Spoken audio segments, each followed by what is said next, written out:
How's it going? I'm Mark. I'm one of the co-founders of Nestment. We make it simple for friends to purchase real estate together. One of the biggest questions that we get from co-buy groups is, hey, can we rent out the property that we buy on Airbnb or Vrbo when we're not using it? The question brings up a lot of frustration because there is not a single database online, not even on Airbnb's website or Vrbo's website, where you can type in a city name or a county name and get a list of whether or not you can Airbnb or Vrbo that home in that city, otherwise known as a short-term rental or STR. So if you start Googling stuff, you'll see STR, that just stands for short-term rental. And it means any property that's rented for less than 30 days consecutively. So that's a short-term rental in almost all cities and counties across the US. So if you're looking for a place in Austin or Nashville or Tahoe, and you want to know what the local regulations are, you're going to have to go to those local government websites. And you're going to have to read through these old kind of designs and crappy websites for the most part, and kind of search and dig for the short-term rental regulations, the permitting process, where the applications are. So for this instance, I wanted to see what the local regulations for short-term rentals, STRs, were in Petaluma. So this is in Sonoma County, which is kind of like wine country up in Northern California, if you're not familiar. So I did a Google search. I typed in STR regulations, Petaluma. So if you're looking for short-term rental regulations in Austin, just put in STR regulations Austin, STR regulations Nashville. And that's usually the quickest way to get to the government website, a page inside of their website, hopefully that has good information. One of the drawbacks right now is most of these city websites they're not formatted the same. They call things different things. Some websites are good, some websites are bad. So you'll have to do some digging in some cases. So for the case of Petaluma, it looks like they do allow new short-term rental properties. Let's see what else it says here. It says that you'll need a permit, an STR vacation rental permit. You also need a business license in the city of Petaluma, and then a transient occupant's tax certificate. So Petaluma is requiring three different things, or three different kind of pieces of paperwork in order for you to STR home. Every city is going to be different. Some require just an application. Some require you to go to your homeowners association and get a sign off from them. Some require sign offs from neighbors even. So it really depends city by city. It looks like in terms of restrictions, limit on number of guests. So vacation rental is limited to 2 guests per bedroom.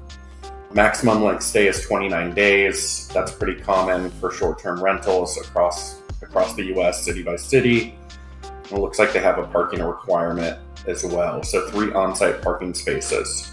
So that is kind of interesting and unique to Petaluma. Let's see if there's anything else. Party size. Sometimes cities will say, hey, out of the whole year, you can only short-term rental your property for 20 days or 30 days. So you can put it up for 20 weekends on Airbnb, or it just has to be 20 total days.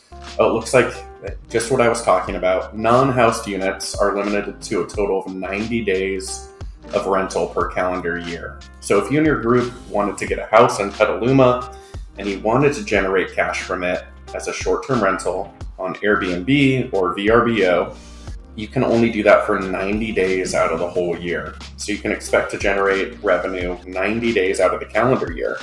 So if you're not using that property as a vacation home the other days out of the year, you're not going to be able to Airbnb it or Vrbo it more than 90 days, which could hurt your cash flow. So you're going to want to factor that in to your projections when you're evaluating homes or evaluating a market. Maybe there's some other things that you could do. You could long-term rental it, so you can put it up for 30 days at a time. And depending on the market, like Petaluma, there's a lot of events. It's wine country. There might be a market for 30-day plus rentals.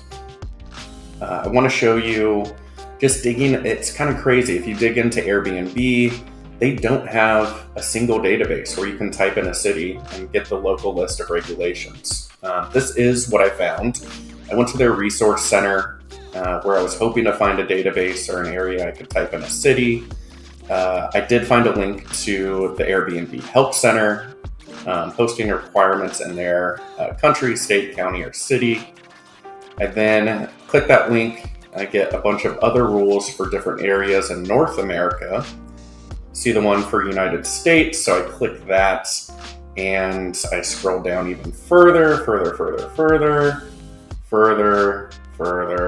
keep going. And then I finally found 3 pages in and halfway down the page, local regulations. So they do provide links and some overview about certain cities. So I'm guessing these are going to be popular Airbnb destinations that they have gone to lengths of putting in details about the short-term rental application, if cities are accepting new applications, and what regulations they might have. So this is kind of a short list. There's some great spots in here. I'm assuming that if you're looking in a hot market, this would be a great place for you to look up the short-term rental regulations.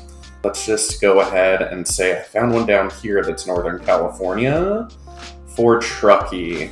So if you click, you get more information about the registration, wait list. So it says, 1,255 certificates or applications are kind of out there to be used. And once that's been reached, the town will maintain a wait list of applications. So it doesn't say if this cap has been met and there's a wait list or if they're accepting new applications.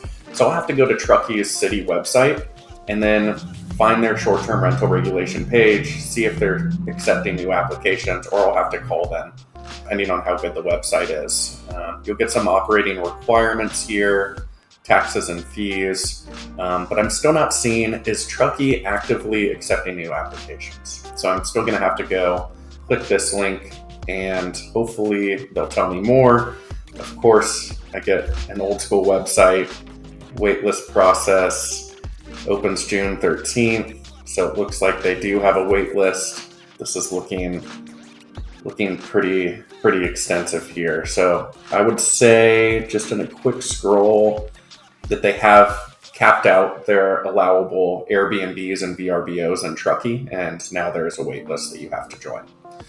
Alternatively, on Nestment, if you scroll to the bottom of our page, you can click on the short-term rental regulations search, and we are keeping a database, actively keeping a database as we go along of cities, states, and counties, if they're allowing new STRs, if there's a permit required, if there's restrictions, type of restrictions, like there might be a zone in the city that they're not allowing Airbnbs or VRBOs.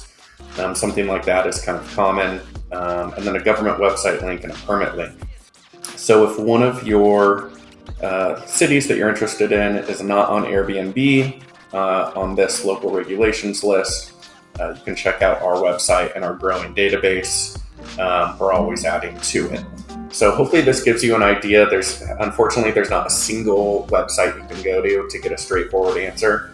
You're going to have to go to the city or the county website, type in short-term rental regulations, and kind of sift through some of the details and some of the website user experience to really figure it out.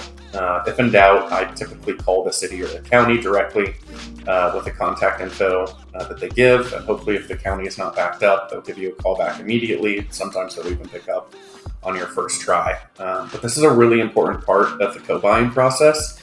You don't want to fall in love with a market or a city only to find out 2 months, 3 months later that they don't allow new short-term rentals or they have crazy restrictions on them. So hopefully this gives you a glimpse and a resource into how we go about looking for short-term rental regulations and the application process. If you'd like to try out Nestment as well, you can head on over to nestment.com. We have a wait list up right now to try our beta. So yeah, looking forward to helping more co-buy groups out.